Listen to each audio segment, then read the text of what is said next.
చాలా మందికి నా మీద ఉండేటువంటి అభిప్రాయం ఏంటంటే ఈ వ్యక్తి స్వస్థతను నమ్మడు, స్వస్థత లేవని చెప్తున్నాడు, వరాలు ఆగిపోయినాయి అంటాడు. అర్థమైందా? మిమ్మల్ని ఎక్కడో చూసినట్టుందండి. కాబట్టి ఇప్పుడు కృపావరాలు లేవు.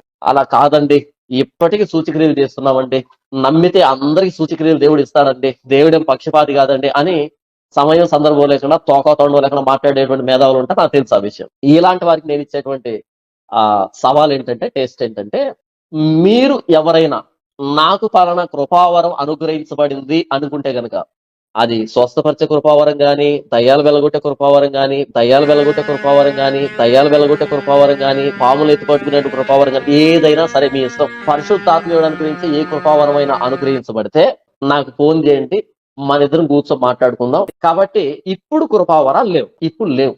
ఒకప్పుడు అద్భుతాలు జరిగాయి, అలా అద్భుతాలు ఇప్పుడు జరగట్లేదు అంటే లేవవే. ఒకవేళ ఉంటే కనుక నాకు ఫోన్ చేయండి, మనం మాట్లాడు. లైన్ లో ఉండు, నువ్వు లైన్ లో ఉండు. ఇవిడెవడో బంపర్ ఆఫర్ ఇస్తున్నాడు, లైన్ లో ఉండు. రైట్, సైతాన్ పట్టింది అని చెప్పేసి కొంతమంది పాస్టర్లు వదిలిస్తుంటారు కదా. అవును, అది నిజమేనా? అది వాళ్ళకు దయ్యాలను వెళ్ళగొట్టేటువంటి కృపావరం ఇవ్వబడి ఉంటే వాళ్ళు వెళ్ళగొడతారు. ఆ శక్తి ఉన్నదంటారా మీరు? ఉంది, ఉందా? ఉంది. ఆ పరిశుద్ధమైనటువంటి గ్రంథాన్ని పట్టుకొని దాని మీద ప్రమాణం చేస్తూ ఈ ఇంటర్వ్యూలో చెప్పబోయేటటువంటి అంశాలన్నీ కూడా నిజాలే, అబద్ధాలు చెప్పను అని చెప్పి చెప్పగలుగుతారా? ప్రభువైన యేసుక్రీస్తు ఏం చెప్పారంటే, మీ మాట అవునంటే అవును, కాదంటే కాదు అని ఉండాలి. వీటికి మించినది దుష్టుడి నుండి పుట్టినది అని చెప్పి మాట్లాడే ప్రతి మాట నిజమే. మాట మార్చను, మాట మార్చారు. మార్చు. ఏం మాట్లాడుతున్నావురా?